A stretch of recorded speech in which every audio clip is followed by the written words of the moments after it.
Bonjour, alors je présente aujourd'hui une nouvelle preuve, ou plutôt une nouvelle variante de preuve, du critère de nilpotence par la trace, pour une matrice, que l'on trouve dans le concours Docteur 2024. Il y a beaucoup d'exercices divers et variés dans ce concours qui mélange de l'analyse, des probas, de l'algèbre, etc., etc.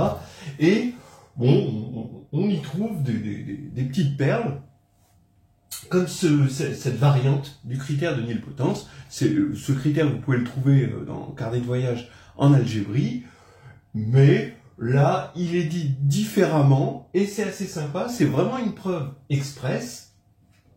Alors regardons la structure de la preuve. D'abord les hypothèses, on est sur C, on regarde les matrices de taille M, carré de taille M, sur C, et on suppose qu'une matrice vérifie que la trace de M puissance N vaut toujours 0, quel que soit N.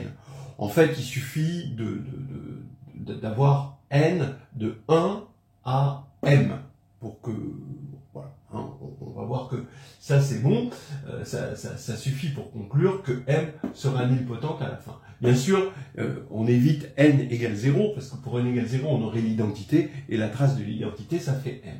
Bien.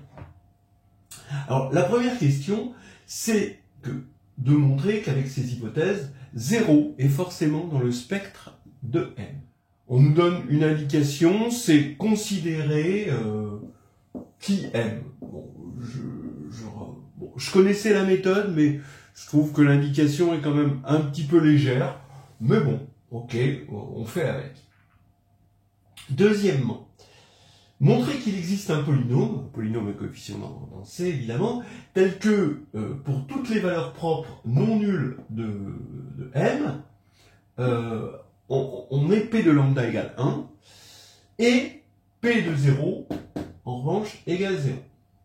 Bien. C'est pas ce qu'il y a de plus difficile. Troisièmement, montrer que petit m moins la trace de P de M, c'est la multiplicité de M en 0. Bon, voilà. Ça, comme ça, au premier coup d'œil, on peut voir comment ça marche.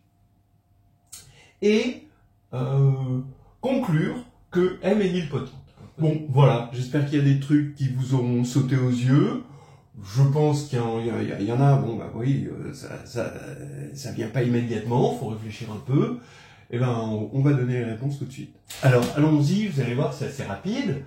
Le petit 1, c'est une méthode qu'on trouve d'ailleurs dans le carnet de voyage en algébrie. C'était pas évident, je trouve, comme ça. Bon, si on n'a pas lu le carnet de voyage en algébrie. Alors, qui M, bon, c'est un polynôme unitaire de degré petit m, avec des coefficients à 0 jusqu'à m-1 ici, et on a quel est Hamilton, qui nous dit que qui M de M est égal à la matrice nulle. Donc en particulier, la trace de qui M de M est égale à 0. Mais la trace de qui M de M, il faut déjà regarder qui M de M, et on remplace X ici par M, d'accord? Sauf ici où on remplace le 1 par l'identité. Donc, qu'est-ce qu'on va avoir? Ben, on va avoir, comme la trace est linéaire, on va avoir la trace de M puissance petit m, mais qui est égale à 0, plus à m-1 trace de M puissance m-1, qui est égale à 0. Donc, tout est nul, finalement, sauf, c'est ce qu'on disait, pour n égale 0, où on a la trace de A0 fois l'identité. Bon. Et donc, la trace de A0 fois l'identité, finalement, est égale à 0, après ce qui précède, d'après quel est Hamilton. Mais la trace de IM, bah, c'est M est différent de 0, hein, bah, on est sur C, entre parenthèses, cette preuve ne marcherait pas sur un corps de caractéristique P. Et donc ici, on en déduit que petit A0 est égal à 0. Voilà, c'est tout. Bah oui, bon, puis à partir du moment où A0 est égal à 0, ça veut dire que qui M de 0 est égal à 0, et donc 0 est valeur propre de M. Voilà, c'était ce qu'on nous demandait de démontrer. Le deuxièmement, bah oui, c'est juste le théorème des polynômes interpolateurs de Lagrange. Hein, on prend les lambdas, on les envoie sur 1, et 0, on l'envoie sur 0. On peut toujours trouver un polynôme qui vérifie ça. Alors, il faut faire attention, parce que quand on utilise un théorème, il faut se mettre dans les conditions du théorème, les hypothèses du théorème. C'est quoi les hypothèses? C'est que les lambdas soient distincts. C'est-à-dire qu'il va falloir tirer de l'ensemble du spectre juste les lambdas distincts. Et comme ils sont 2 à 2 distincts, le théorème de Lagrange nous permet de dire que P existe. Et du coup, pour tout lambda différent de 0, on va avoir P de lambda égale 1, bien sûr.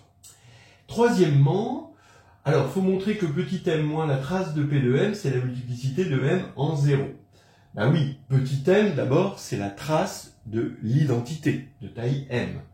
Donc, par linéarité de la trace, on va regarder l'identité de taille m moins P de m. Donc, on va prendre la trace. Comme la trace est un invariant de similitude, je peux regarder ça dans une autre base.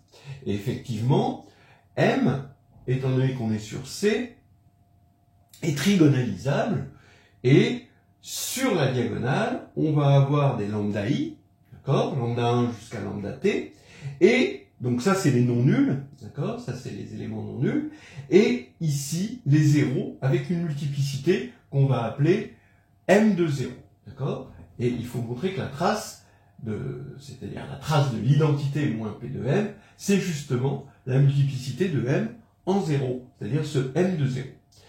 Alors comme m c'est ceci, p de m va être semblable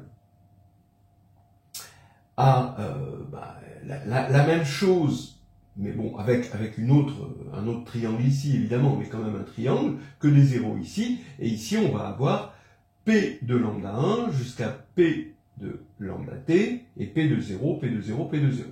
Ça veut dire que ici, quand on va regarder P de m, ça va être semblable à une matrice triangulaire supérieure avec que des 1 ici et que des 0 ici.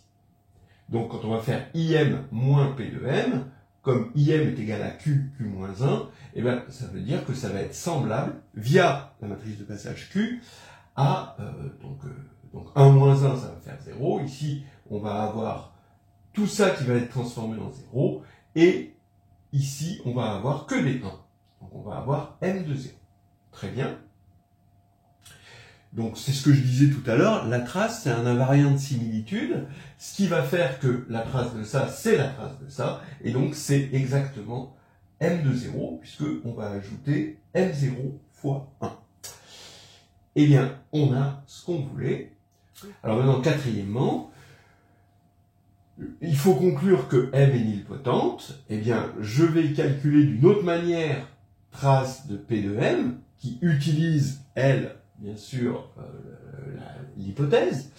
Eh bien, j'ai trace de P de m, ça fait quoi? P, je vais l'écrire somme de BI x puissance i.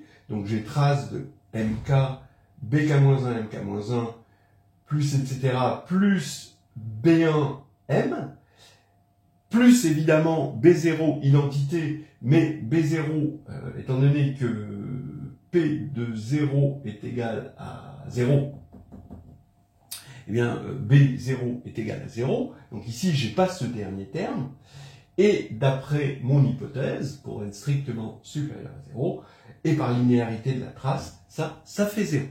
Bien. Donc la trace de P de m est égale à 0, ce qui va faire que m de 0 est égal à m, d'après le 3. Comme m de 0 est égal à m, ça veut dire que le polynôme caractéristique, d'accord, ses racines, c'est uniquement 0, puisque 0 va prendre la multiplicité m, donc toute la multiplicité possible, donc qui m égale x puissance m, et par Cayley-Hamilton, m puissance petit m égale 0, c'est-à-dire que m est nilpotent.